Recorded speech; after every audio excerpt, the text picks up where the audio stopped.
New ইয়র্কের Jackson হাইটসের Bangladeshi স্ট্রিটে রীতিমতো উত্তেজনা ছড়িয়েছে 22 সেপ্টেম্বর রাতে। যুবলীগের এক কর্মীকে নিউ ইয়র্ক পুলিশ আটক করেছে এনসিপির সদস্য সচিব আক্তার হোসেনকে ডিম ছোড়ার অভিযোগে। আটক হওয়া ওই ব্যক্তির নাম মিজানুর রহমান। শুধু তাই নয়, তার বিরুদ্ধে আরও গুরুতর অভিযোগ উঠেছে। তিনি নাকি এক বিএনপি সমর্থককে ছুরি দিয়ে আঘাত করারও চেষ্টা করেছিলেন। এই ঘটনাকে ঘিরে প্রবাসী বাংলাদেশিদের মধ্যে চাঞ্চল্য দেখা দিয়েছে।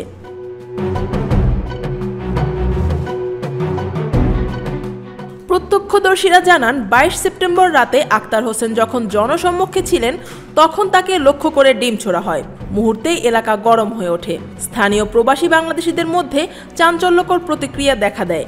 এনসিপি সমর্থকরা ঘটনাটিকে নিন্দনীয় সন্ত্রাসী আচরণ বলে আখ্যা দিয়েছেন।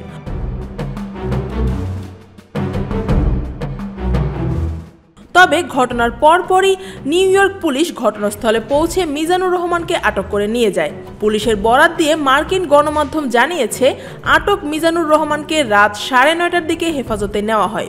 এ সময় তিনি জয় বাংলা স্লোগান দিতে থাকেন। পরে তাকে স্থানীয় থানায় নিয়ে যাওয়া হয়। এই ঘটনায় নিউ ইয়র্কে বসবাসরত প্রবাসী বাংলাদেশিরা উদ্বেগ প্রকাশ করেছেন। অনেকেই বলেছেন, বাংলাদেশের রাজনীতির উত্তাপ এখন প্রবাসী সমাজেও ছড়িয়ে পড়েছে।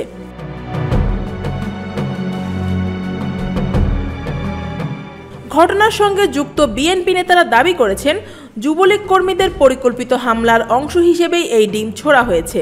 তারা আরও অভিযোগ করেছেন, মিজানুর রহমান শুধু ডিমই ছোড়েননি, বরং বিএনপি সমর্থিত একজনকে ছুরি দিয়ে আঘাত করার চেষ্টা করেছেন। যদিও নিষিদ্ধ সংগঠন যুবলীগের পক্ষ থেকে এখনও কোনো জবাব পাওয়া যায়নি। তবে নিউ ইয়র্কের বাংলাদেশি মহলে গুঞ্জন চলছে, ঘটনার পর কিছু যুবলীগ কর্মী নাকি প্রকাশ্যেই আনন্দ উদযাপন করেছেন।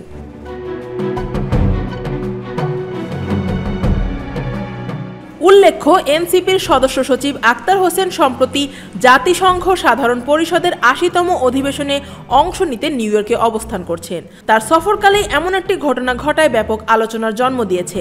আক্তার হোসেনের সঙ্গে হাঁটছিলেন সফরসঙ্গী হিসেবে আসা বিএনপির মহাসচিব মির্জা ফখরুল ইসলাম আলমগীর এবং বিএনপির জ্যেষ্ঠ যুগ্ম সদস্য সচিব তাসনিম জারা।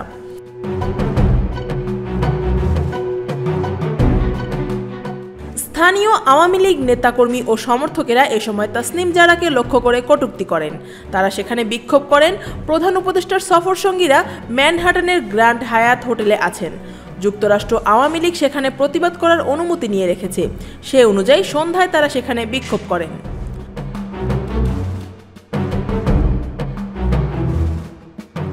বিশ্লেষকদের মতে এই ঘটনা প্রমাণ করে প্রবাসে বাংলাদেশ কেন্দ্রিক রাজনৈতিক সহিষ্ণুতা এখন বড় সংকটে পড়েছে। রাজনৈতিক মতপার্থক্য নিয়ে হামলা বা আক্রমণ কোনোভাবেই গ্রহণযোগ্য নয়। বিশেষ করে একটি গণতান্ত্রিক দেশে প্রবাসীদের এমন আচরণ বাংলাদেশের ভাবমূর্তিকেও প্রশ্নবিদ্ধ করতে পারে। নিউ ইয়র্ক পুলিশ জানিয়েছে, ঘটনাটির পূর্ণ তদন্ত হবে এবং আদালতের রায়ের ভিত্তিতে ব্যবস্থা নেওয়া হবে। প্রবাসী মহলে এখন সবার নজর আদালতের সিদ্ধান্তের দিকে। News desk, Dhaka watch.